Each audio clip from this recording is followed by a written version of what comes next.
Udara pagi di desa Cikande selalu membawa aroma tanah basah dan embun yang menempel di pucuk-pucuk daun teh. Di kejauhan, samar-samar terdengar suara ayam berkokok bersahutan dengan desir angin yang menyusup di antara pepohonan bambu. Nadia duduk di teras rumah panggung kecil yang mulai lapuk dimakan usia. Di tangannya ada secangkir kopi hitam buatan ibunya. Uapnya menari perlahan di udara dingin. Matanya menerawang jauh ke arah sawah yang hijau, seolah mencoba mencari jawaban dari hidup yang terasa begitu sempit di tengah luasnya dunia. Nadia baru berusia 19 tahun, namun wajahnya menyimpan kedewasaan yang lahir dari hidup yang keras. Sejak ayahnya meninggal 2 tahun lalu akibat kecelakaan kerja di proyek bangunan, ia menjadi tumpuan harapan satu-satunya bagi ibunya, Bu Ratmi. Perempuan setengah baya itu kini bekerja serabutan, menyetrika di rumah orang, menjual gorengan di pinggir jalan. Apa saja yang bisa membantu mereka bertahan. Nadia kadang ikut membantu.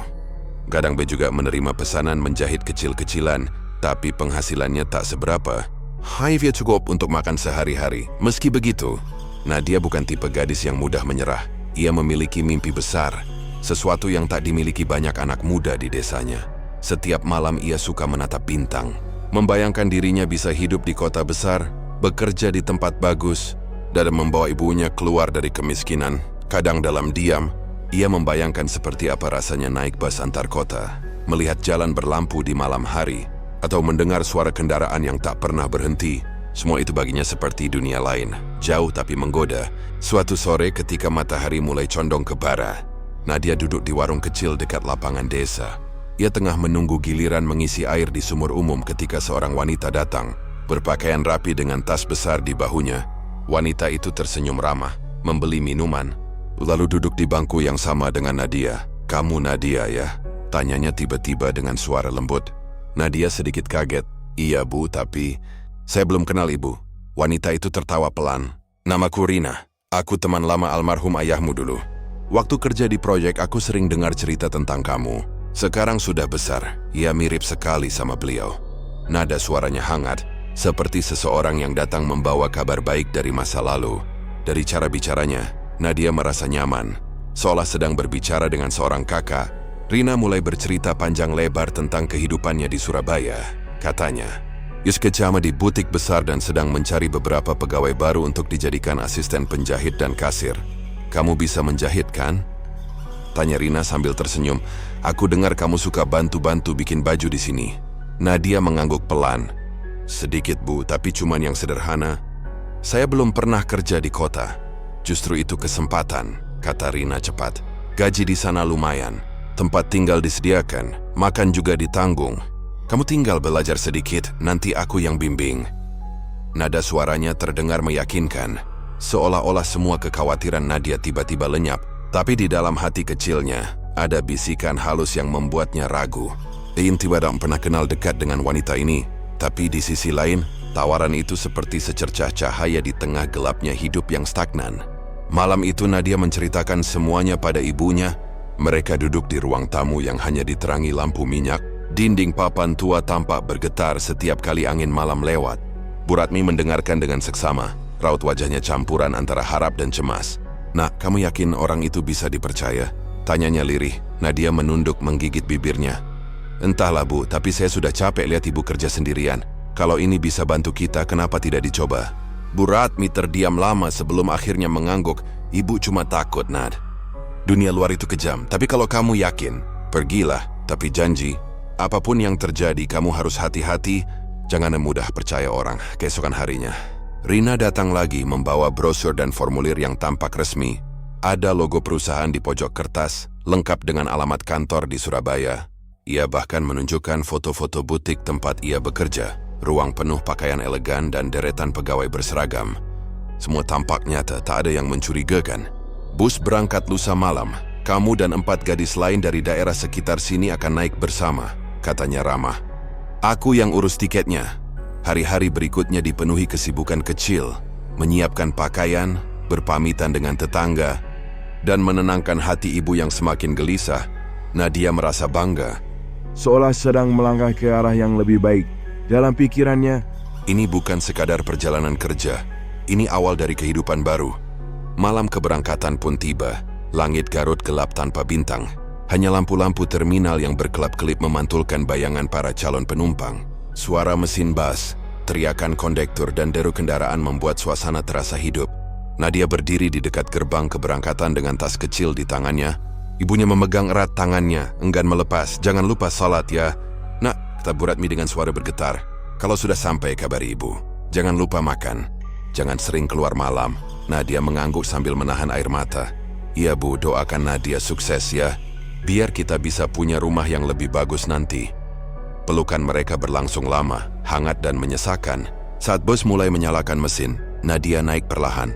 Menoleh sekali lagi ke arah ibunya yang berdiri di antara kerumunan orang. Senyum ibunya tampak tegar, tapi matanya basah oleh air mata yang tak sempat jatuh.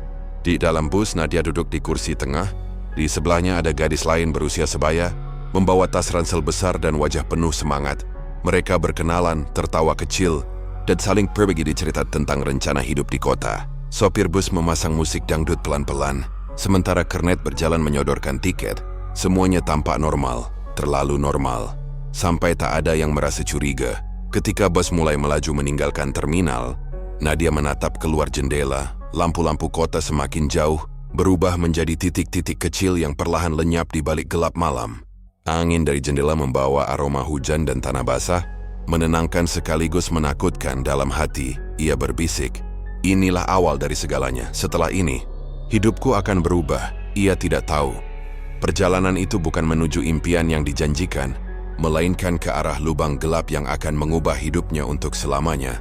Namun malam itu di antara suara mesin dan nyanyian radio, Nadia hanya memejamkan mata, memeluk mimpinya erat-erat, tanpa tahu bahwa di ujung jalan, mimpi itu akan hancur menjadi kepingan kenyataan yang menakutkan. Bus malam itu melaju pelan meninggalkan terminal Garut, menembus jalanan yang mulai diselimuti kabut. Dari jendela, lampu kota terlihat semakin mengecil, hingga hanya tersisa kegelapan dan suara deru mesin yang stabil. Di dalam bus, udara dingin dari pendingin ruangan membuat sebagian penumpang mengenakan jaket. Aroma khas campuran parfum murah, makanan ringan, dan solar terasa samar di udara. Nadia menarik napas dalam-dalam, mencoba menenangkan diri. Ia menatap deretan kursi di depannya dan melihat 4 gadis lain yang juga tampak muda sepertinya. Gadis di sebelahnya memperkenalkan diri lebih dulu. "Namaku Dina," katanya ramah. Rambutnya sebahu, matanya tajam tapi hangat. Ia berasal dari Tasikmalaya dan katanya juga diajak oleh Mbak Rina untuk bekerja di butik yang sama. Di baris kursi depan duduk 2 gadis lain, Sari dan Lilisak yang terlihat lebih pendiam. Sementara satu lagi, Ayu, duduk di dekat jendela belakang, sibuk mendengarkan musik dari ponselnya. "Jadi, kita berlima ini katanya bakal kerja bareng ya?" tanya Dina sambil tersenyum kecil. Nadia mengangguk. "Iya," kata Mbak Rina begitu. "Kamu udah pernah ke Surabaya?" "Belum," jawab Dina cepat. "Tapi aku dengar kotanya besar, katanya ramai banget. Aku cuma pengen bantu keluarga di rumah. Adikku masih kecil. Kalau kerja di sana lancar. Aku mau kirim uang tiap bulan." Nadia tersenyum. Ia merasa senang ada teman seperjalanan. Setidaknya, ia tak sendirian menghadapi rasa gugup yang sejak tadi menyelinap di dadanya. Bersama berbicara ringan tentang impian, rencana kerja, dan sedikit bercanda soal kehidupan di kota, semua tampak wajar, seolah mereka benar-benar dalam perjalanan menuju masa depan yang cerah. Bus berhenti sebentar di sebuah warung makan pinggir jalan di daerah Tasik. Penumpang turun untuk makan dan buang air kecil. Udara malam lembab, dan suara jangkrik terdengar nyaring Mbak Rina, yang sebelumnya duduk di barisan depan, berdiri dan tersenyum kepada mereka. "Kalian istirahat dulu ya. Aku mau ke toilet sebentar," katanya sambil membawa tas tangannya. Nadia melihatnya berjalan ke arah toilet di belakang warung. Wajahnya saat tampak tenang. Rikmi tunjukin apa-apa yang mencurigakan. Tapi setelah 10 menit berlalu, Mbak Rina tak juga kembali. Sopir bus sudah menyalakan mesin dan para penumpang mulai naik kembali ke kursi masing-masing. "Bu Rina belum balik?" tanya Sari cemas. Kernet menjawab santai. "Oh, dia udah bilang tadi. Katanya turun di sini, nggak lanjut ke Surabaya. Katanya urus kerjaan dulu, nanti nyusul kalian di kantor." Mereka berlima saling berpandangan. Tidak ada yang benar-benar mengerti, tapi karena tidak ada alasan untuk curiga, mereka pun menurut saja. Bus kembali melaju, meninggalkan warung dan jalanan yang mulai sunyi. Di luar hujan rintik mulai turun. Lampu jalan memantulkan bayangan air di aspal, menciptakan suasana yang menenangkan sekaligus muram. Nadia bersandar ke kursinya, tapi hatinya tidak tenang. Ia merasa ada sesuatu yang janggal. Kenapa Mbak Rina turun begitu saja tanpa berpamitan langsung? Tapi mungkin memang begitu cara kerja orang kota, pikirnya. Tidak semua hal harus dijelaskan. Beberapa jam berlalu, bus melintas di jalanan yang semakin sepi. Di Slamley sebagian penumpang sudah tertidur. Sementara yang lain mendengarkan musik atau menatap layar ponsel. Nadia hampir terlelap ketika tiba-tiba bus berhenti mendadak di pinggir jalan yang gelap. Dari luar terdengar suara keras, seperti seseorang mengetuk pintu. Kernet membuka pintu depan, dan seorang pria bertubuh besar naik ke dalam, wajahnya keras. Dengan mata yang tajam dan penuh kewaspadaan, ia berbicara pelan kepada sopir, lalu menatap ke arah barisan kursi belakang. Yang 5 orang perempuan muda pindah ke belakang, katanya datar. Nadia dan teman-temannya saling pandang. Bingung, Dina mencoba bertanya, "Kenapa, Pak?" "Perintah atasan," jawab pria itu singkat. "Kalian harus pindah ke kursi belakang, biar mudah diatur, ayo. Cepat." Nada suaranya membuat semua orang menurut tanpa banyak tanya. Mereka berjalan pelan ke bagian belakang bus, tempat tirai hitam menutupi jendela. Udara di sana lebih dingin dan lembab. Saat mereka duduk, pria itu berdiri di lorong, memperhatikan satu persatu wajah mereka, lalu memberi isyarat kepada Kernet. Tak lama kemudian, tirai ditutup rapat memisahkan mereka dari penumpang lain. Bus kembali melaju, tapi suasana berubah total. Tak ada lagi tawa atau obrolan ringan. Dina menggenggam tangan Nadia, berbisik, "Kok aneh ya?" Nadia hanya bisa mengangguk. Ia mencoba tersenyum, menenangkan Dina, tapi matanya terus melirik ke arah pria besar yang kini duduk di kursi paling belakang. Menunduk tapi sesekali menatap ke arah mereka.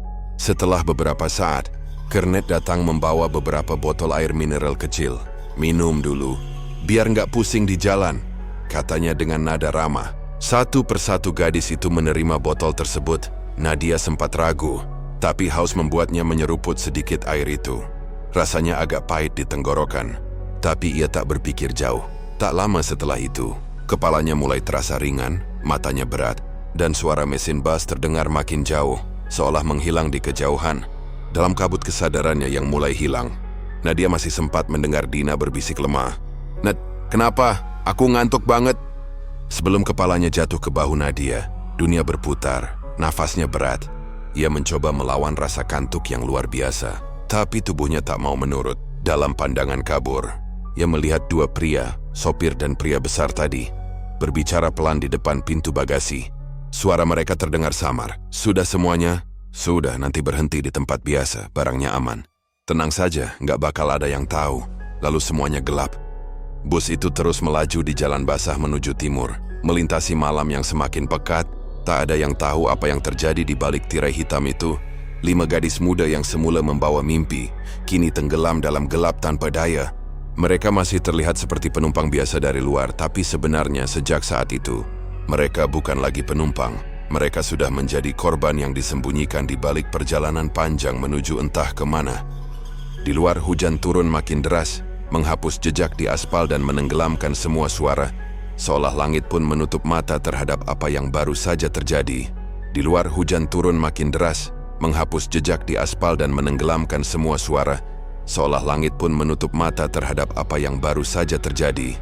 Namun di dalam bus yang melaju menembus kegelapan malam itu, 5 gadis muda terbaring tak sadarkan diri, terjebak di antara mimpi dan kenyataan yang perlahan berubah menjadi kabut pekat penuh ancaman.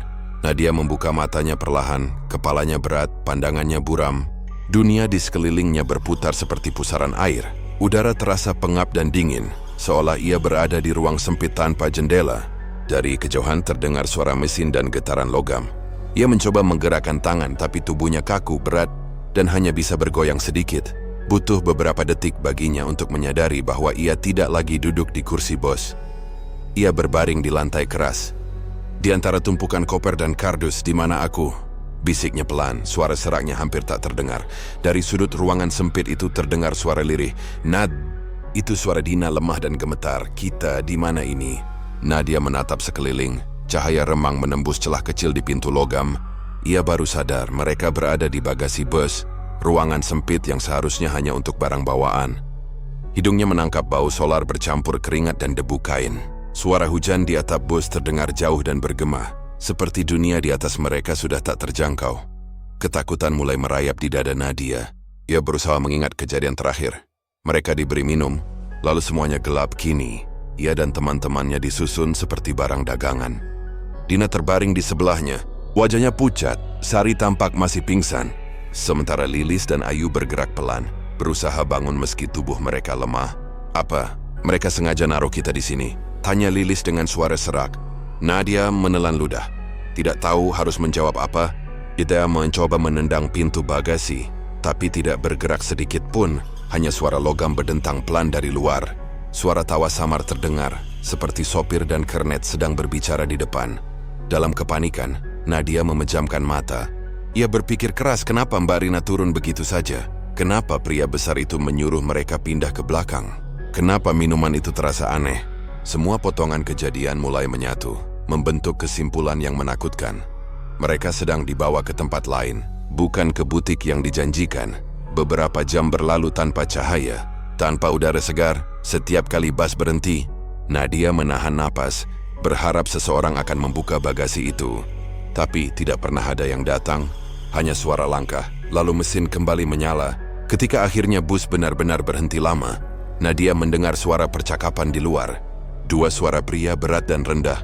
Yang ini masih sadar, kayaknya udah pada teler. Tadi dikasih dosis lumayan. "Bagus, jangan sampai ribut di jalan. Nanti subuh kita bawa ke gudang." "Gudang?"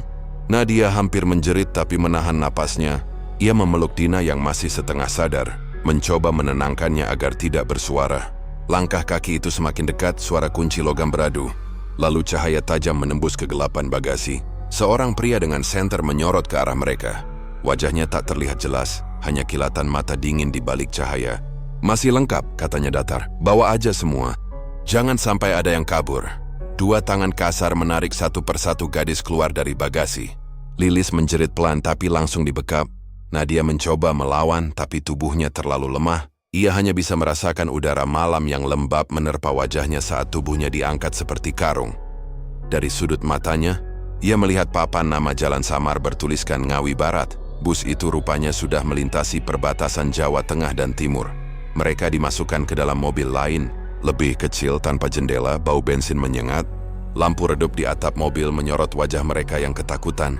Tak ada lagi canda atau mimpi, hanya kesunyian yang berat, menekan dada, membuat waktu terasa berhenti.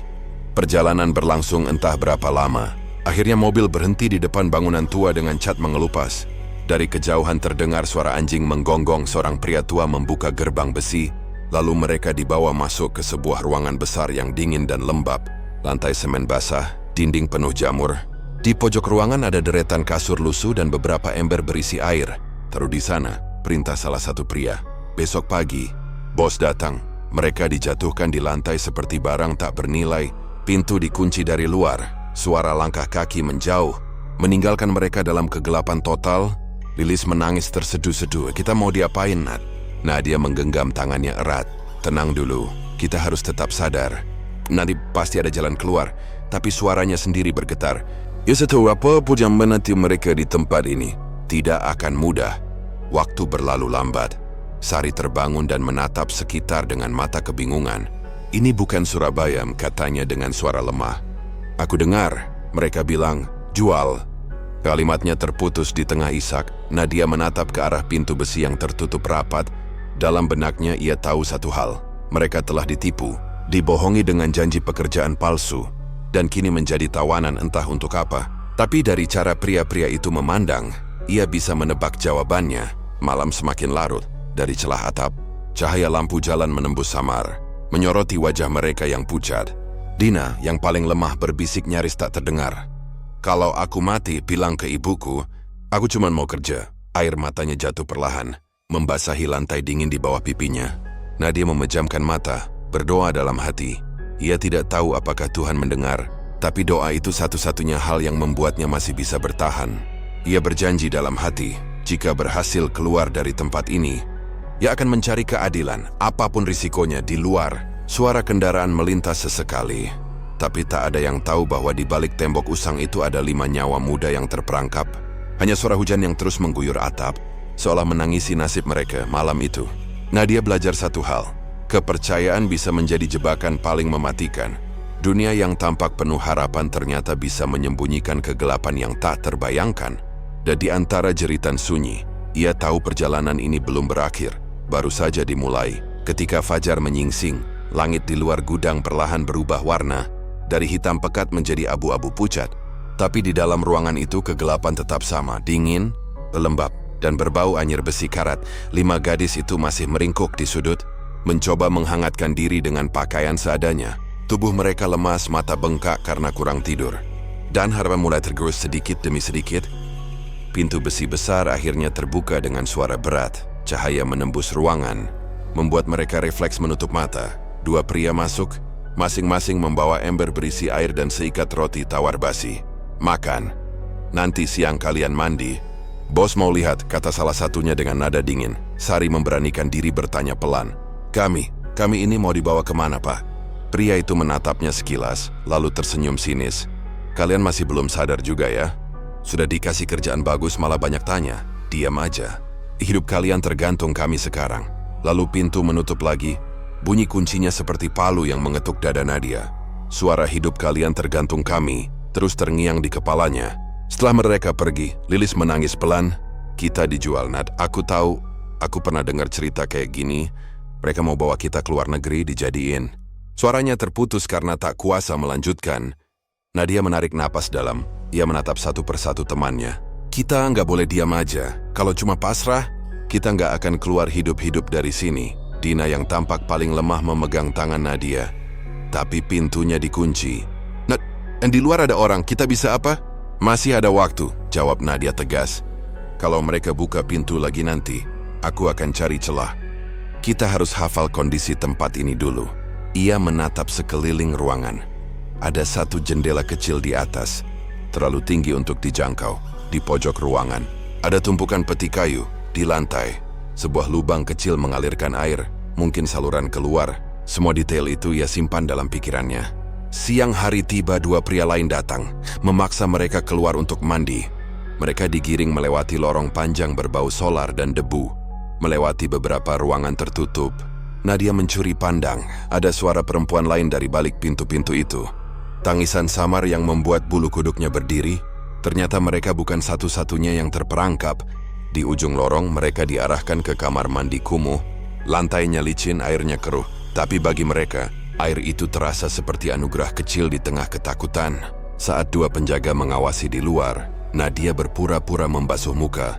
Padahal matanya memperhatikan tiap detail. Ada jendela kecil tanpa teralis di atas bak air, dan di pojok ada pipa besi yang bisa dipanjat dalam hati. Rencana pelarian mulai terbentuk malamnya. Setelah mereka dikembalikan ke ruangan semula, Nadia berbisik pada teman-temannya. Besok malam kalau kesempatan datang, kita kabur lewat kamar mandi itu. Aku udah lihat jalannya. Sari menatapnya dengan mata lelah tapi penuh tekad. Kalau ketahuan, kita tetap coba, jawab Nadia pelan. Lebih baik mati mencoba daripada hidup begini selamanya. Semua terdiam. Hanya suara jangkrik di luar tembok yang menemani mereka sepanjang malam itu. Keesokan harinya, pria yang mereka panggil bos datang. Lelaki paruh baya dengan jas coklat dan wajah licin. Rambutnya disisir rapi ke belakang, senyumannya palsu, matanya tajam seperti pisau. Ia berjalan mengitari mereka seperti menilai barang dagangan. Masih muda semua, katanya kepada bawahannya. Yang ini 2 hari lagi dikirim. Sisanya nanti kalau udah siap. Ia menepuk bahu Nadia dengan senyum tipis. Kamu cocok buat tempat bagus, sayang. Kalau patuh, kamu bisa hidup enak. Nadia menahan diri agar tidak memukul pria itu. Tatapan matanya penuh amarah, tapi ia tahu waktu belum tepat. Setelah pria itu pergi, Sari mulai gelisah. Dia mau kirim kita kemana, Nad? Aku nggak tahu, tapi malam ini kita harus jalan. Menjelang tengah malam, ketika penjaga terdengar mengantuk di depan pintu, Nadia dan teman-temannya mulai bergerak. Mereka menggeser peti kayu perlahan, menumpuknya agar bisa mencapai jendela kamar mandi yang diingatnya. Suara berderit sedikit membuat jantung mereka hampir copot, tapi penjaga tidak mendengar. Setelah berhasil memanjat, Nadia membuka jendela itu perlahan. Udara malam yang lembab menerpa wajahnya. Di luar gelap, hanya ada cahaya bulan setengah. Pak Kimiria, atau ada cahaya kemasa nih? Satu persatu mereka keluar lewat jendela. Dina hampir terjatuh, tapi Nadia berhasil menahan tangannya. Saat semuanya sudah di luar, mereka berlari menembus rerumputan tinggi di belakang bangunan.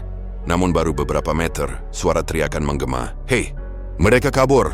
Lampu sorot menyala menembus gelap, suara anjing menggonggong keras. Diikuti derap kaki penjaga, 5 gadis itu berlari sekuat tenaga, tanpa tahu arah, hanya mengikuti jalan tanah yang menurun menuju hutan.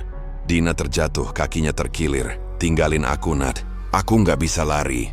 Nadia memeluknya. "Enggak, kita harus bareng." Tapi langkah mereka melambat. Dari belakang, suara mesin motor mendekat. Cahaya lampu menari di antara pepohonan. Sari menatap ke arah sungai kecil di bawah. "Ke sana, lompat aja." Tanpa pikir panjang, mereka berlari ke tepi sungai dan melompat bersamaan. Air dingin menyambut tubuh mereka dengan hentakan keras. Arus deras menyeret mereka menjauh dari tebing. Nadia berusaha berenang, menahan napas di antara riak air. Ketika ia muncul ke permukaan, hanya terlihat 3 kepala lain. Dina tak terlihat, ia berteriak, "Dina!" Tapi suaranya tenggelam dalam gemuruh air. Mereka hanyut cukup jauh sebelum akhirnya arus melemah dan membawa mereka ke tepian berlumpur. Dengan tubuh gemetar dan pakaian basah kuyup, mereka merangkakkan naik ke darat malam itu. Di bawah cahaya bulan yang redup, Nadia menatap ke arah hutan lebat di depan mereka. Nafasnya terengah, tapi matanya menyala dengan tekad. "Kita belum aman, tapi mulai sekarang, kita harus bertahan." Dari kejauhan, suara anjing masih terdengar. Semakin sayup, di antara ketakutan dan luka, ada harapan kecil yang tumbuh. Harapan untuk hidup, untuk pulang. Untuk melawan mereka yang telah memperlakukan mereka seperti barang. Dan di sanalah di tepian sungai yang dingin itu, perjalanan baru dimulai, bukan lagi sebagai korban, tapi sebagai mereka yang akan berjuang keluar dari neraka tersembunyi itu. Malam itu, di tepian sungai yang dingin dan berlumpur, perjalanan baru dimulai, bukan lagi sebagai korban, tapi sebagai mereka yang berjuang keluar dari neraka tersembunyi. Namun perjuangan itu tidak semudah yang mereka bayangkan. Tubuh mereka menggigil. Pakaian basah menempel di kulit, dan rasa lelah membuat langkah terasa berat. Tapi di mata Nadia, ada satu hal yang tidak padam, keinginan untuk hidup. "Cepat, kita harus cari tempat bersembunyi," katanya pelan. Suaranya parau karena dingin dan ketegangan. Lilis menunjuk ke arah hutan lebat di depan mereka. Ke sana, mungkin ada gubuk atau jalan keluar. Tanpa pikir panjang, mereka berjalan menembus semak basah dan ranting berduri. Tanah becek membuat kaki sulit melangkah. Setiap suara dedaunan yang terinjak membuat jantung mereka berdegup kencang. Dari kejauhan, suara anjing penjaga masih menggema, disusul sorot lampu senter yang sesekali menembus kabut di tepi sungai. Mereka tak berani berbicara, hanya suara napas dan gesekan pakaian basah yang terdengar. Setelah berjalan hampir setengah jam, mereka menemukan sebuah pondok kecil di tengah hutan. Atapnya hampir roboh, dindingnya dari papan tua, namun bagi mereka, itu seperti tempat perlindungan sementara dari dunia yang kejam. Nadia membuka pintu dengan hati-hati. Engselnya berderit pelan, dan aroma lembab langsung menyergap. Di dalam hanya ada tungku rusak dan tikar usang. Tapi itu cukup. Mereka masuk dan menutup pintu dari dalam. "Di sini dulu aja, Bi, sampai pagi," ucap Nadia. Mencoba menenangkan teman-temannya, Sari duduk di sudut sambil menangis pelan. "Dina hilang, Nad. Kalau dia tenggelam..." Nadia menunduk menggigit bibirnya. Air matanya hampir jatuh, tapi ia menahannya. "Kita belum tahu. Mungkin dia masih hidup, kita harus percaya." Lilis menarik lututnya ke dada. "Kalau orang-orang itu nyari kita sampai sini gimana? Kita nggak boleh ketahuan. Besok pagi, kita jalan ke arah barat. Kalau beruntung, kita bisa nemu jalan atau rumah warga," kata Nadia dengan mantap. Meski dalam hatinya ia sama takutnya. Malam itu mereka tidur berdesakan di tikar lembab, mencoba menghangatkan diri dari dingin hutan. Angin berhembus kencang, membawa suara-suara aneh dari pepohonan. Setiap retakan ranting membuat mereka terlonjak, tapi lelah akhirnya membuat mata mereka terpejam. Fajar menyingsing perlahan, kabut tipis menyelimuti hutan, dan suara burung menjadi tanda pagi. Nadia terbangun lebih dulu. Ia berdiri, menatap keluar celah papan, memastikan keadaan aman. Tidak ada suara motor, tidak ada anjing. Hanya alam yang sunyi. "Ayo bangun. Kita harus jalan sebelum mereka sadar kita benar-benar kabur," katanya sambil mengguncang bahu teman-temannya. Miriam melanjutkan perjalanan dengan langkah pelan, mengikuti arah matahari. Perut mereka kosong, tenggorokan kering. Di perjalanan mereka menemukan pohon pisang liar dan beberapa umbi hutan yang bisa dimakan mentah. Meskipun pahit, itu lebih baik daripada tidak ada apa-apa. Beberapa jam kemudian, mereka menemukan jalan setapak kecil yang tampaknya jarang dilalui. Jejak ban motor terlihat samar. "Kalau ada jalan, pasti ada rumah," kata Sari dengan mata berbinar. Namun baru beberapa meter berjalan, suara mesin terdengar dari kejauhan. Mereka langsung bersembunyi di balik semak. Sebuah truk bak terbuka melintas pelan, dan di belakangnya berdiri dua pria berpakaian gelap. Salah satunya wajahnya tak asing bagi Nadia. Ia mengenali pria itu sebagai penjaga gudang. Cari terus. Mereka pasti belum jauh. Kalau sampai ketahuan polisi duluan, kita semua celaka. Teriak pria itu sambil menendang batu ke sisi jalan. Jantung Nadia berdetak keras. Mereka menahan napas, tak bergerak sedikit pun. Truk itu perlahan menjauh, tapi rasa takut masih menempel di dada. Setelah yakin aman, mereka kembali berjalan. Kini dengan langkah lebih hati-hati. Matahari semakin tinggi. Panas mulai terasa menyengat. Peluh bercucuran. Tapi mereka tak berani berhenti. Hingga akhirnya mereka tiba di sebuah perkebunan teh yang luas. Dari kejauhan tampak rumah-rumah kayu sederhana. Mungkin tempat pekerja kebun. "Kita minta tolong aja, Nad," ucap Lilis dengan suara lemah. Nadia menatap sekeliling, memastikan tiada ada yang mencurigakan. "Iya, tapi kita nggak boleh cerita semuanya dulu. Bilang aja kita tersesat." Mereka berjalan menuju salah satu rumah. Seorang ibu paruh baya keluar, menatap mereka dengan pandangan heran. "Kalian dari mana? Kok basah dan kotor begini?" "Kami dakar tersesat, Bu, dari arah sungai. Kami nggak tahu jalan pulang," jawab Nadia pelan. Ibu itu tampak iba. "Aduh, kasihan, masuk dulu mandi. Nanti saya bikinin nasi." Kebaikan itu terasa seperti mimpi. Setelah berhari-hari dalam ketakutan, mereka akhirnya bisa merasakan air hangat dan makanan. Tapi Nadia tidak sepenuhnya tenang. Ia tahu, orang-orang yang menculik mereka pasti masih mencari. Saat makan, ibu itu bertanya lagi, "Kalian ini dari mana sebenarnya?" Nadia berpikir cepat. "Dari Garut, Bu, kami mau ke Surabaya. Tapi bus yang kami tumpangi berhenti di tengah jalan. Lalu kami tersesat." Ibu itu mengangguk pelan, meski wajahnya tampak ragu. "Kalian istirahat dulu ya. Tapi nanti malam ada Pak RT Ronda. Kalian bisa minta bantuannya biar diantar ke kantor polisi." Ucapan itu seperti cahaya di ujung terowongan. Namun harapan itu tak berlangsung lama. Saat sore menjelang dari jendela rumah, Nadia melihat sesuatu yang membuat darahnya berdesir. Dua pria asing datang ke perkebunan, berbicara dengan salah satu pekerja sambil menunjukkan foto di ponsel. Dari kejauhan, Nadia tahu itu foto mereka berlima. "Mereka udah nyusul ke sini," bisiknya tegang. Sari langsung panik. "Kita gimana, Nad?" Nadia berpikir cepat. "Kita harus kabur lagi." Sekarang mereka menunggu sampai hari mulai gelap. Saat ibu pemilik rumah mulai menyiapkan makan malam, mereka berpamitan diam-diam. Keluar lewat pintu belakang. Dari kejauhan, suara langkah orang terdengar mendekat.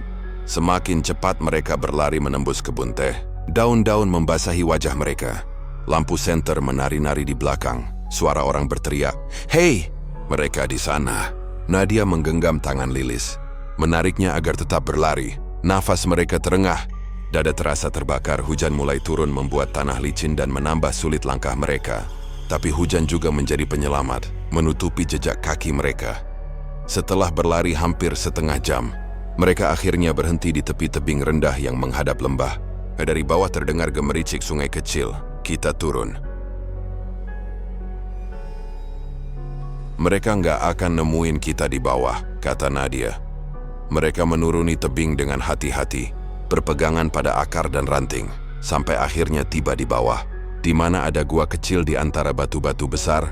Mereka masuk, tubuh basah kuyup dan napas memburu. "Untuk sementara, di sini dulu," ucap Nadia. Suara langkah dan teriakan orang di atas makin menjauh, perlahan lenyap.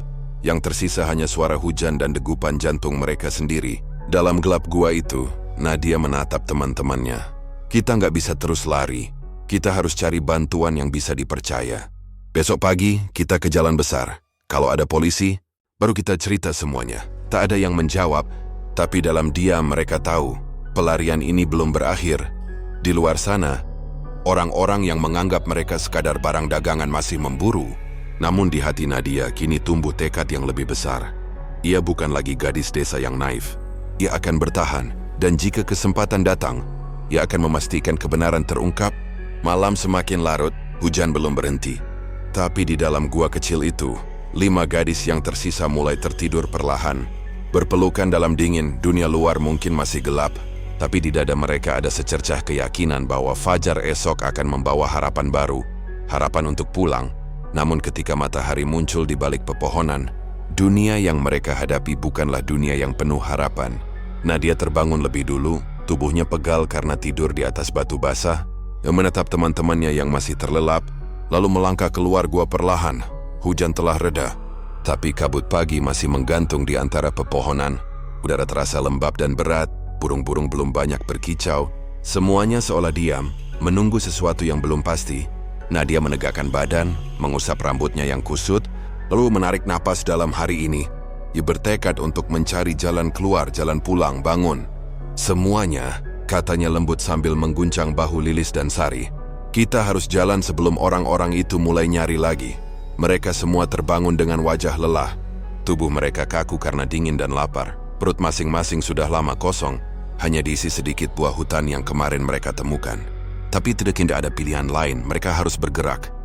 Mereka menyusuri tepian sungai kecil yang mengalir di bawah lembah, berharap menemukan jalan menuju perkampungan. Tapi semakin jauh mereka berjalan, hutan terasa semakin rapat, semak belukar menutup jalan, dan kabut membuat jarak pandang terbatas. Aku nggak yakin ini arah yang benar, gumam Sari dengan suara gemetar. Kita terus aja dulu, sungai biasanya berakhir di pemukiman, jawab Nadia berusaha tegas. Setelah berjalan hampir 2 jam, mereka mendengar suara samar dari kejauhan, mungkin kendaraan. Nadia segera mengangkat tangannya, memberi isyarat untuk diam. Mereka semua berjongkok di balik semak dari celah daun. Tampak jalan tanah kecil dengan jejak ban baru. Tak lama, sebuah mobil bak terbuka melintas, membawa beberapa orang pria berseragam coklat tua. Apakah itu polisi? Tanya Lilis dengan mata berbinar. Nadia memperhatikan dengan saksama. Dari jauh, memang tampak seperti seragam aparat. Tapi saat salah satu pria itu menoleh, Nadia melihat sesuatu yang membuat darahnya dingin. Wajah itu adalah salah satu dari penjaga gudang tempat mereka ditahan. Bukan polisi, bisiknya tegang. Itu mereka. Gadis-gadis itu langsung tiarap menahan napas. Mobil itu berhenti tidak jauh dari tempat mereka bersembunyi. Seorang pria turun memegang radio kecil. Area sungai udah kita sisir. Kemungkinan mereka ke arah barat. Jangan kasih kabar ke siapapun dulu sebelum kita dapat. Siap bos kalau ketemu. Jangan ribut bawa diam-diam, bos besar nggak mau rame. Jawab pria itu dingin sebelum naik lagi ke mobil. Mereka menunggu hingga mobil itu menjauh, baru berani bernapas lega. Berarti mereka udah nyebar sampai ke sini, kata Nadia. Kita harus cari bantuan lain, tapi bukan sembarang orang. Kita senggas tahu siapa yang bisa dipercaya. Mereka terus berjalan sampai siang. Matahari mulai menembus celah daun, mengeringkan pakaian mereka sedikit demi sedikit. Namun rasa lapar makin menyiksa. Sari hampir pingsan 2 kali, dan Lilis berjalan terpincang karena kakinya lecet. Menjelang sore mereka menemukan sebuah gubuk lain. Kali ini agak besar dan tampak masih dipakai. Di depannya ada tumpukan kayu dan bekas api unggun yang masih hangat. Nadia menatap waspada, lalu mendekat perlahan. Kayaknya baru ditinggal, katanya pelan. Namun sebelum mereka sempat bersembunyi, terdengar suara dari dalam. Siapa di luar? Mereka semua membeku. Dari balik pintu muncul seorang lelaki tua dengan tongkat kayu. Wajahnya keriput, tapi matanya tajam. Ia menatap mereka dari kepala sampai kaki. Kalian siapa? Kenapa kelihatan ketakutan begitu? Tanyanya curiga. Nadia menelan ludah. Kami tersesat, Pak. Dari semalam kami di hutan. Lelaki itu memandang mereka lama, lalu menghela napas. Masuklah dulu, di luar berbahaya. Banyak orang lewat bawa senjata sejak kemarin. Mereka saling berpandangan, lalu masuk dengan ragu. Di dalam gubuk itu ada tungku, beberapa karung beras, dan air panas di panci. Lelaki itu menawari mereka makan singkong rebus. Setelah perut terisi mereka mulai tenang. Lalu Nadia memberanikan diri bertanya, Bapak tahu orang-orang bersenjata itu siapa? Lelaki tua itu mengangguk pelan. Aku dengar dari warga sekitar. Katanya mereka orang-orang kota. Katanya nyari gadis-gadis yang kabur dari tempat kerja. Tapi yang aneh, nggak ada laporan ke polisi. Mereka bergerak diam-diam. Nadia menunduk. Kini ia yakin, semua pencarian itu untuk mereka. Lelaki itu melanjutkan, kalau kalian memang dikejar, lebih baik jangan lewat jalan utama. Di sana ada pos mereka, tapi 2 kilometer ke arah timur. Ada di jalanan tegak pos ronda hutan. Biasanya penjaganya aparat kehutanan. Mungkin mereka bisa bantu. Terima kasih.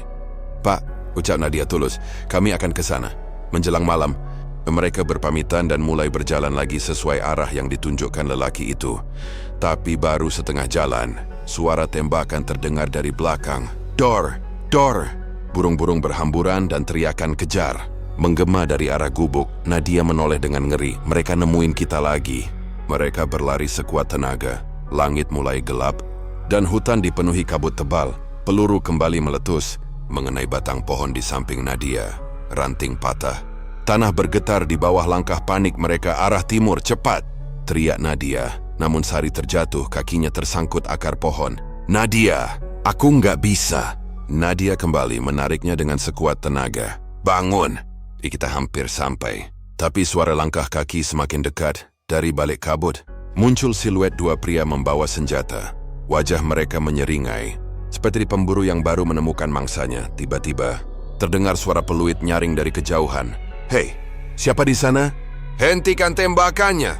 Dari arah timur muncul dua pria berbaju dinas kehutanan dengan senter besar. Cahaya senter menyorot wajah para pengejar. Mereka langsung panik dan kabur ke arah lain. Petugas hutan itu berlari menghampiri Nadia dan teman-temannya. Kalian gak apa-apa. Siapa mereka tadi? Nadia nyaris menangis. Kami, korban penculikan, Pak, tolong bawa kami ke polisi. Mendengar itu, kedua petugas saling pandang. Lalu salah satunya berkata, cepat ikut kami ke pos. Gak aman di sini. Mereka dibawa menembus hutan dengan lampu senter menerangi jalan. Nafas mereka masih memburu. Tapi untuk pertama kalinya, ada rasa aman meski belum sepenuhnya percaya. Di pos hutan yang kecil, mereka diberi selimut dan air minum. Salah satu petugas menyalakan radio komunikasi. Mencoba menghubungi pihak kepolisian tapi sinyal lemah. Kita harus nunggu sampai pagi buat laporan ke kota, kata petugas itu. Sekarang kalian istirahat dulu, malam itu.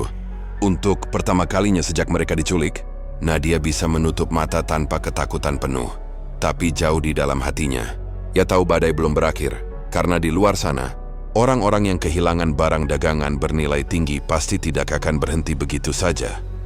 Di bawah langit malam yang gelap, suara serangga kembali terdengar. Tapi kini, setiap bunyi dedaunan seolah membawa satu pesan samar, bahwa jalan pulang mereka belum sepenuhnya aman, dan darah mungkin akan tertumpah sebelum semua ini berakhir.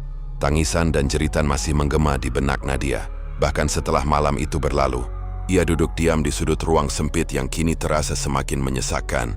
Tubuhnya menggigil, bukan hanya karena dingin, tapi karena rasa takut yang menekan dari segala arah. Bayangan wajah Mbak Rina, wanita yang dulu ia percaya, kini muncul sebagai mimpi buruk yang tak mau pergi. Setelah peristiwa malam sebelumnya, ketika salah satu gadis dipukul hingga tak sadarkan diri karena mencoba kabur, semua penghuni rumah itu benar-benar bungkam. Tidak ada lagi tawa, tidak ada lagi percakapan. Hanya desah napas ketakutan yang bergaung di antara dinding kusam. Setiap hari terasa seperti satu lingkaran yang sama. Pagi datang bersama suara rantai yang diseret. Siang diselimuti panas dan bau lembab yang menusuk. Malam diiringi ketakutan yang makin pekat. Tapi bagi Nadia satu hal berbeda hari itu. Ia mulai memperhatikan sesuatu. Sebuah celah di bawah pintu besi yang kadang memantulkan cahaya aneh. Cahaya itu datang dan pergi, seolah ada seseorang di luar yang sengaja memberi tanda. Ia tak yakin apakah itu harapan atau hanya permainan pikirannya sendiri. Namun naluri kecil di dalam dirinya berkata, seseorang di luar sana tahu mereka ada di sini. Pagi berikutnya seorang lelaki datang, tubuhnya kekar, matanya tajam seperti pisau. Semua gadis langsung menunduk. Tahu bahwa sedikit saja gerak salah bisa berakhir dengan pukulan. Lelaki itu memeriksa satu persatu wajah mereka, seperti menilai barang dagangan. Saat berhenti di depan Nadia, ia menatap lama, lalu berbicara singkat kepada penjaga. Yang ini, simpan dulu. Ada yang pesan khusus. Kalimat itu membuat darah Nadia serasa berhenti mengalir. Ia ingin berteriak tapi mulutnya membeku. Ia sadar, dirinya sedang diperjualbelikan. Beberapa jam setelah lelaki itu pergi, suasana menjadi lebih sunyi dari biasanya. Dua penjaga keluar sambil mengunci pintu dari luar. Di antara ketakutan, Nadia mendengar bisikan dari arah belakang. Kamu dengar suara langkah di luar semalam? Suara itu milik Lila, gadis kurus dengan rambut kusut yang tidur di sebelahnya. Aku pikir cuma aku yang lihat cahaya dari bawah pintu, balas Nadia pelan. Mereka saling berpandangan, bibir gemetar menahan harapan. Mungkin Therese, ada orang yang mencari mereka. Hari mulai gelap ketika langkah kaki berat kembali terdengar di lorong. Ya tapi kali ini bukan suara rantai atau kunci yang beradu, ada derap kaki lain. Lebih cepat, lebih banyak. Teriakan samar terdengar di luar. Disusul bunyi benturan keras. Nadia memegang tangan Lila. Jantungnya berdegup kencang. Ada apa itu? Bisiknya. Tak lama kemudian, lampu di langit-langit berkedip lalu padam, gelap total, hanya suara gaduh di luar ruangan yang terdengar semakin dekat. Buka pintunya. Polisi! Suara itu menggelegar membuat semua gadis tersentak. Untuk pertama kalinya, kata itu terdengar seperti nyanyian surga. Tapi belum sempat mereka bersorak, suara tembakan membelah udara. Salah satu gadis menjerit, lalu semuanya membungkuk ketakutan. Beberapa detik kemudian pintu besi ditendang terbuka. Cahaya senter menyilaukan mata mereka yang telah lama hidup dalam gelap. Seorang pria berseragam masuk, menodongkan senjata sambil berteriak, "Semua aman. Kami dari kepolisian." Nadia hampir tak percaya, tubuhnya lemas. Air mata mengalir tanpa bisa ditahan. Mereka disuruh keluar satu persatu. Di luar, aroma udara malam bercampur dengan bau asap dan debu. Beberapa lelaki berseragam memborgol penjaga yang dulu mereka takuti. Namun di tengah kelegaan itu, Nadia menangkap sesuatu yang aneh. Salah satu penjaga berbicara dengan nada tenang kepada polisi berpangkat lebih tinggi. Tak lama penjaga itu dibebaskan begitu saja. "Apa yang terjadi?" tanya Nadia lirih pada seorang petugas muda yang menuntunnya ke mobil. Petugas itu menatapnya sebentar, lalu berbisik, "Jangan bicara apapun dulu. Tidak semua orang di sini bisa dipercaya." Kata-kata itu membuat Nadia kembali dingin. Ia berpikir mereka telah bebas, tapi kenyataan tampaknya lebih rumit dari yang ia bayangkan. Mereka dibawa ke sebuah tempat penampungan di pinggiran kota. Tempat itu lebih layak, tapi tetap dijaga ketat. Seorang perempuan berpakaian dinas datang memperkenalkan diri sebagai Bu Ratna, petugas dari Lembaga Perlindungan Korban.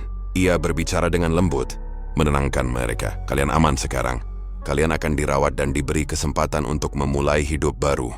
Tapi di balik suaranya yang lembut, mata Bu Ratna tampak lelah, seperti menyimpan sesuatu yang lebih berat dari kata-katanya. Malam itu Nadia tidak bisa tidur. Ia menatap langit-langit putih dengan bercak lembab di sudutnya. Semua terjadi begitu cepat, dari desa yang damai, ke rumah suram penuh ketakutan. Kini ke tempat yang katanya aman, tapi entah mengapa, hatinya masih belum tenang. Ia memikirkan kata-kata polisi muda tadi. Tidak semua orang di sini bisa dipercaya. Keesokan harinya, ia dipanggil untuk memberikan keterangan. Ruangan itu kecil, hanya ada meja dan 2 kursi. Di depannya duduk seorang pria berpakaian sipil dengan senyum tipis. "Nadia, kami tahu kamu mengalami hal berat, tapi kami butuh kerjasamamu," katanya. Suaranya terdengar ramah, tapi ada nada menekan di baliknya. "Siapa yang membawamu? Siapa yang mengatur semuanya?" Nadia ragu. Ia menatap wajah pria itu, mencoba menilai apakah ia bisa dipercaya. "Namanya Mbak Rina. Dia yang bilang aku bisa kerja di butik," jawabnya perlahan. Pria itu menulis sesuatu di catatannya, lalu mengangguk. "Bagus, tapi tolong, jangan ceritakan apapun tentang malam penggerebekan itu. Anggap saja kalian diselamatkan tanpa insiden, mengerti?" "Dantas Nadias Vertigopala Kesewat. Kuwewa, bukankah polisi datang menolong kami?" tanyanya. Pria itu tersenyum datar. "Tidak semua hal perlu kamu tahu, nak. Demi keamananmu juga." Ia berdiri, menepuk bahu Nadia, lalu pergi meninggalkan ruangan. Saat pintu tertutup, Nadia terdiam. Di luar ruangan, Ivan dan mantap orang ini berbicara lirih. Satu kalimat tertangkap jelas di telinganya. "Kasus ini ditutup. Jangan bocorkan ke media." Seketika tubuhnya gemetar. Ia sadar, mimpi buruk itu belum benar-benar berakhir. Ada sesuatu yang jauh lebih besar, lebih gelap, yang berusaha dikubur bersama kisah mereka malam itu. Nadia duduk di tepi ranjang sambil memandangi jendela yang tertutup tirai. Dari balik celah kecil, ia melihat cahaya lampu jalanan yang berkelip lemah. Di kejauhan, terdengar suara kendaraan lewat, membawa kehidupan yang terus berjalan seolah tidak ada tragedi apapun. Namun bagi Nadia, hidupnya baru saja berubah selamanya. Ia menatap langit malam dan berbisik lirih. "Kau marki selamat maki harus tahu siapa yang sebenarnya ada di balik semua ini." Dan di saat itulah, untuk pertama kalinya, ia berjanji pada dirinya sendiri. Ia tidak akan diam lagi. Karena di balik rasa takutnya, mulai tumbuh sesuatu yang baru, keberanian untuk mencari kebenaran. Meski harus kembali ke dalam kegelapan yang sama. "Kau marki selamat maki harus tahu siapa yang sebenarnya ada di balik semua ini." Kalimat itu terus bergema di kepala Nadia setiap kali ia menatap langit malam dari balik jendela asrama penampungan. Ia tahu nih kata selamat hanyalah istilah yang menenangkan, karena pada kenyataannya ia masih berada di tengah ketidakpastian. Tubuhnya mungkin bebas, tapi pikirannya masih terkurung oleh bayangan masa lalu, oleh wajah-wajah yang dulu menindasnya. Dan oleh kebisuan yang kini tampak diwajibkan, sudah 2 minggu sejak malam penggerebekan itu. Dalam waktu itu, banyak hal terasa ganjil. Setiap kali ia mencoba bertanya lebih dalam tentang kelanjutan kasus, Bu Ratna selalu menenangkannya dengan senyum yang sama. Semua sedang diproses. Nah, yang penting kamu istirahat dan pulih dulu. Tapi semakin hari, Nadia semakin merasa bahwa yang disebut proses itu hanyalah cara halus untuk melupakan. Tak ada penyidik yang datang lagi. Tak ada berita di televisi. Tak ada satupun tanda bahwa dunia luar tahu tentang apa yang sebenarnya terjadi. Suatu sore, ketika sebagian gadis sedang tidur siang, Nadia diam-diam berjalan ke ruang administrasi. Ia beralasan ingin menemui dokter, tapi langkahnya membelok ke arah meja resepsionis yang kosong. Di atas meja, ada tumpukan berkas yang belum disusun rapi. Ia menelusuri beberapa map dan tertegun saat menemukan satu berkas bertanda kasus Surabaya Bagasi Nono 5. Tangan Nadia gemetar saat membukanya. Di dalamnya hanya ada beberapa lembar laporan singkat dan surat perintah penutupan penyelidikan yang ditandatangani oleh seseorang bernama Kompol Rendra Prasetyo. Kompol Rendra, gumam Nadia pelan. Ia berusaha mengingat, dan wajah polisi berpangkat tinggi yang malam itu melepaskan salah satu penjaga langsung muncul di benaknya. Rasa dingin menjalar di seluruh tubuhnya. Ia menutup map itu buru-buru dan menaruhnya kembali. Namun di detik yang sama, suara langkah kaki terdengar di belakang. "Nadia, sedang apa kamu di sini?" Suara itu milik Bu Ratna. Wanita itu berdiri dengan tangan bersedekap, menatapnya penuh tanya. Nadia menelan ludah, berusaha menenangkan diri. "Maaf Bu, saya cuma ingin mencari jadwal bus for resort saya. Saya takut ketinggalan." Tatapan Bu Ratna tetap tajam sejenak, lalu ia menarik napas panjang. "Lain kali, jangan masuk tanpa izin. Ini area staff." Namun suaranya terdengar lebih lembut ketika melanjutkan. "Kamu masih trauma, Nak. Jangan pikirkan hal-hal berat dulu. Kami di sini untuk melindungimu." Malamnya Nadia tidak bisa tidur. Ia berulang kali mengingat tanda tangan di surat itu. Rasanya seperti ada pintu rahasia yang baru saja sedikit terbuka, memperlihatkan sisi gelap yang lebih dalam. Kata Warwah, jika ia berhenti sekarang, semuanya akan benar-benar terkubur. Maka ia memutuskan untuk mencari cara keluar dari penampungan itu, setidaknya untuk beberapa jam. Kesempatan datang 2 hari kemudian. Seorang relawan baru datang membawa sumbangan, dan penjaga tampak lebih sibuk dari biasanya. Nadia pura-pura membantu memindahkan kotak, lalu diam-diam menyelinap keluar melalui pintu belakang dapur. Jalan setapak di luar gelap, Sepsisi Rauna kemana akan pergi. Kantor polisi tempat ia pertama kali diinterogasi. Perjalanan malam itu terasa panjang. Udara lembab menempel di kulit, dan suara kendaraan jarang terdengar. Begitu sampai di kantor polisi, ia langsung menghampiri petugas jaga. "Saya mau bertemu dengan Pak Budi, polisi muda yang dulu menjemput saya saat penggerebekan," katanya dengan nada memohon. Petugas itu tampak heran, lalu menggeleng. "Pak Budi? Dia sudah pindah tugas, Nona. Katanya keluar kota." Nadia merasa dadanya sesak. Ia mencoba bertanya tentang kasusnya, tapi si petugas hanya menjawab dingin. Kasus itu sudah selesai. Tidak ada yang perlu ditanyakan lagi, Pak. Ia tahu. Tidak ada gunanya memaksa. Dengan langkah gontai, ia meninggalkan kantor itu. Namun ketika melintas di lorong belakang, ia mendengar 2 polisi berbicara dengan nada rendah. "Kalau berkas Bagasi 05 sampai bocor, kita semua bisa kena." Kompol Rendra udah bilang.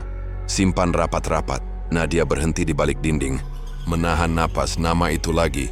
Ia menatap ke bawah, melihat selembar kertas jatuh dari saku salah satu polisi.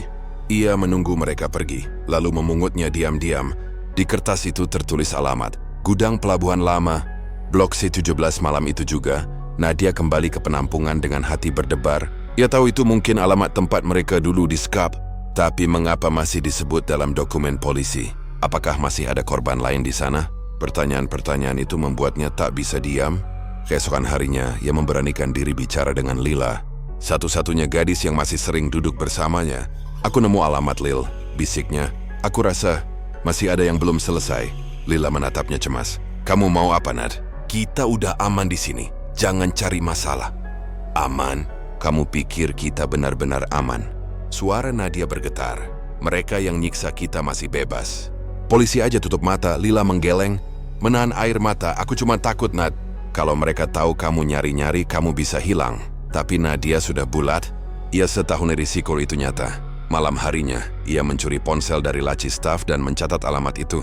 Ia berencana mencari bantuan dari luar. Setelah beberapa kali mencari di media sosial, ia menemukan akun seorang jurnalis independen bernama Arman Siregar yang sering meliput kasus perdagangan manusia. Dengan gemetar ia mengirim pesan, "Nama saya Nadia.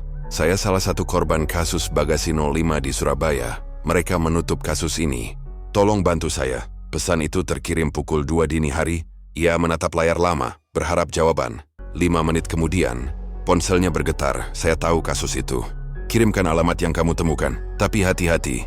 Jangan percaya siapapun di sekitarmu." Nadia menatap pesan itu lama. Jantungnya berdebar keras, bukan karena takut, tapi karena sesuatu yang sudah lama hilang. Harapan. Ia membalas dengan cepat, mengirim alamat gudang pelabuhan. Namun di luar kamar, langkah seseorang mendekat. Ia buru-buru mematikan layar dan pura-pura tidur.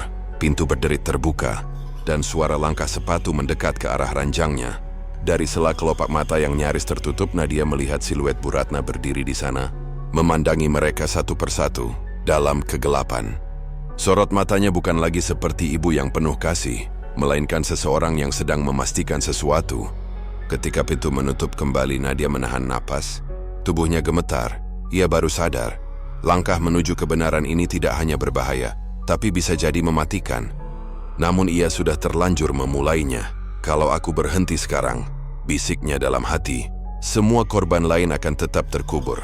Dan di tengah gelap yang sunyi itu, Nadia tahu perjuangannya belum selesai. Yang baru saja ia buka hanyalah lapisan pertama dari kebusukan yang jauh lebih dalam. "Kalau aku berhenti sekarang," bisik Nadia dalam hati, "semua korban lain akan tetap terkubur." Kalimat itu terus berdentang di kepalanya bahkan ketika fajar mulai merayap lewat celah jendela kamar penampungan. Malam yang panjang baru saja berlalu, tapi tubuhnya masih bergetar karena ketegangan semalam. Istauru pesan terhene yang dikirim sel Arman Siregar udah sampai, dan itu artinya tak ada jalan kembali. Pagi itu suasana penampungan terasa berbeda. Beberapa staf terlihat gelisah, seperti sedang menunggu sesuatu. Bu Ratna yang biasanya tersenyum lembut, kali ini tak banyak bicara. Ia hanya mondar-mandir di koridor sambil sesekali menatap ke arah kamar para korban. Nadia berusaha bersikap biasa, tapi pikirannya penuh dengan rencana. Malam nanti, ia akan melarikan diri lagi. Kali ini bukan untuk mencari jawaban, tapi untuk menyebarkan kebenaran menjelang sore. Ponsel yang ia sembunyikan di balik bantal bergetar pelan. Pesan dari Arman muncul, "Saya sudah di Surabaya. Kita harus bertemu malam ini. Jangan di tempatmu. Itu tidak aman. Datang ke warung kopi tepi laut, jam 8. Jangan sendirian." Hati-hati, Nadia menatap layar itu lama. Tangannya berkeringat. Ia ingin mengajak Lila, tapi gadis itu sudah terlalu takut. "Aku nggak kuat." "Nad," katanya sambil menangis lirih, "aku cuma mau hidup tenang. Tolong jangan libatkan aku lagi." Nadia mengangguk pelan, mencoba mengerti. Ia tahu, tidak semua orang bisa memikul beban ini menjelang malam. Ketika penjaga sedang sibuk mengganti shift, Nadia menyelinap keluar lewat jendela dapur yang rusak. Ia berjalan cepat menembus jalanan yang lembab, menutupi wajah dengan jaket usang yang ia pinjam dari gudang. Di kejauhan, lampu pelabuhan berkelip seperti bintang palsu. Ia mengikuti arah yang tertulis di pesan, sampai akhirnya menemukan sebuah warung kecil di pinggir laut. Sepi, hanya diisi 2 orang tua yang sedang membereskan meja. Di sudut warung, seorang pria dengan jaket hitam melambaikan tangan. "Nadia!" Suaranya tegas tapi rendah. Ia memperkenalkan diri. Arman Siregar, wartawan investigasi dari media independen Suara Rakyat. Wajahnya tampak lelah, tapi matanya tajam. Ia menyalakan rekam suara di ponsel.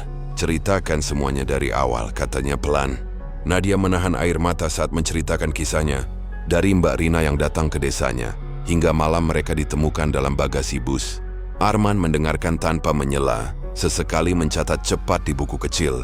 Ketika Nadia menyebut nama Kompol Rendra Prasetyo, Arman mengangkat kepalanya. "Saya tahu nama itu. Dia bukan orang sembarangan," katanya.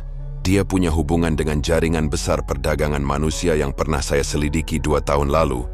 Tapi waktu itu kasusnya hilang." Mereka berdua memutuskan untuk pergi ke alamat gudang yang sempat Nadia temukan. Arman membawa mobilnya sendiri, dan Nadia ikut di kursi depan. Jantungnya berdebar di setiap tikungan. Kota Surabaya perlahan mereka tinggalkan, digantikan jalanan pelabuhan yang gelap dan berangin. Gudang Blok C17 berdiri sunyi di antara deretan bangunan tua. Lampu-lampu di sekitar sudah mati, tapi dari celah pintu gudang, Cahaya redup tampak bergetar seperti berasal dari senter. Arman menahan napas, ada orang di dalam, bisiknya. Mereka berdua mendekat perlahan, bersembunyi di balik tumpukan peti kayu dari celah kecil. Nadia melihat 3 pria berpakaian hitam sedang berbicara. Salah satunya ia kenali dengan jelas. Penjaga yang dulu sering memukul gadis-gadis di rumah penampungan. Di tangannya ada koper besar. Ketika koper itu terbuka, Nadia menahan napas. Di dalamnya ada beberapa dokumen dan tumpukan uang. Arman langsung mengeluarkan kamera dan memotret diam-diam. Namun tiba-tiba, salah satu pria menoleh ke arah mereka. "Siapa itu?" teriaknya. Arman menarik tangan Nadia. Mereka berlari menembus jalanan gelap. Suara langkah dan teriakan mengikuti dari belakang. Peluru melesat, memecahkan kaca jendela gudang. Mereka berlari terus sampai akhirnya bersembunyi di balik truk kontainer. "Sekarang kamu percaya mereka masih beroperasi?" bisik Arman dengan napas terengah. Nadia mengangguk. Air matanya jatuh tanpa disadari. "Aku cuma ingin semua tahu kebenaran ini," katanya. Mereka menunggui sampai suasana tenang sebelum kabur dari area itu. Arman membawa Nadia ke tempat aman. Sebuah rumah kontrakan kecil milik temannya, seorang aktivis LSM di sana. Arman segera mengirim foto-foto dan rekaman suara ke redaksinya. "Kalau kita hilang, setidaknya bukti sudah tersebar," katanya sambil menatap layar laptop. Namun menjelang subuh, ketukan keras terdengar di pintu. 3 kali, keras dan cepat Arman berdiri menatap Nadia. "Sembunyi di belakang," katanya cepat. Tapi sebelum ia sempat melangkah, pintu didobrak. 2 pria berpakaian sipil masuk menodongkan pistol. "Arman Siregar, kamu ditangkap atas tuduhan penyebaran data ilegal," kata salah satu dari mereka dengan nada dingin. Arman mencoba melawan, tapi 1 pukulan keras mendarat di kepalanya. Nadia menjerit, tapi tangannya ditarik. "Kau ikut juga, nona kecil, terlalu banyak tahu ya." Nadia berusaha melepaskan diri, menendang salah satu dari mereka dalam kekacauan itu. Ia berhasil berlari keluar lewat pintu belakang. Ia berlari tanpa arah, menembus jalanan sepi yang mulai diselimuti cahaya pagi. Nafasnya memburu, tubuhnya gemetar. Ia tak tahu kemana harus pergi. Namun tiba-tiba, ponsel Arman yang tadi sempat ia simpan di saku bergetar. Sebuah pesan masuk dari nomor tak dikenal. "Bukti sudah kami terima. Berita akan naik pagi ini, lindungi dirimu." Nadia berhenti di tengah jalan. Air mata jatuh tanpa suara. Ia menatap langit yang perlahan memerah di ufuk timur. Semua rasa takut, sakit, dan kehilangan bercampur jadi satu. Tapi di balik itu, ada sesuatu yang baru. Kelegaan. Beberapa jam kemudian, berita itu menyebar di berbagai portal berita dan media sosial. Terbongkar. Jaringan perdagangan manusia di balik bus malam. Oknum polisi terlibat. Foto-foto yang diambil Arman terpampang jelas, termasuk wajah Kompol Rendra. Nama-nama yang selama ini bersembunyi di balik jabatan akhirnya mencuat ke permukaan. Penampungan tempat Nadia tinggal digerebek oleh tim khusus. Bu Ratna ditangkap karena terbukti bekerja sama menutup kasus. Mbak Rina pun ditelusuri dan akhirnya ditemukan di sebuah villa di luar kota. Semuanya terkuak. Semua kebusukan yang selama ini tersembunyi di balik seragam dan senyum palsu. Nadia akhirnya dipindahkan ke rumah perlindungan baru di bawah pengawasan lembaga independen. Arman selamat meski harus dirawat beberapa minggu. Saat mereka bertemu lagi, pria itu tersenyum lemah. "Kau bukan korban lagi, Nadia," katanya. "Kau penyelamat." Hari itu Nadia berdiri di tepi laut yang dulu menjadi tempat awal kebangkitannya. Angin laut berhembus membawa aroma asin dan kenangan pahit yang perlahan mulai memudar. Ia menatap jauh ke cakrawala dan berbisik lirih. "Untuk semua gadis yang tak sempat pulang, aku akan terus bersuara. Karena kebenaran tak akan pernah bisa dikubur." Sinar mentari pagi menyentuh wajahnya lembut, seperti menghapus luka yang lama membekas. Mimpi buruk yang dulu menjeratnya kini berubah menjadi kekuatan. Nadia tahu perjalanan hidupnya belum selesai, tapi kali ini, ia melangkah bukan sebagai korban, melainkan sebagai seseorang yang telah menyalakan cahaya di tengah kegelapan.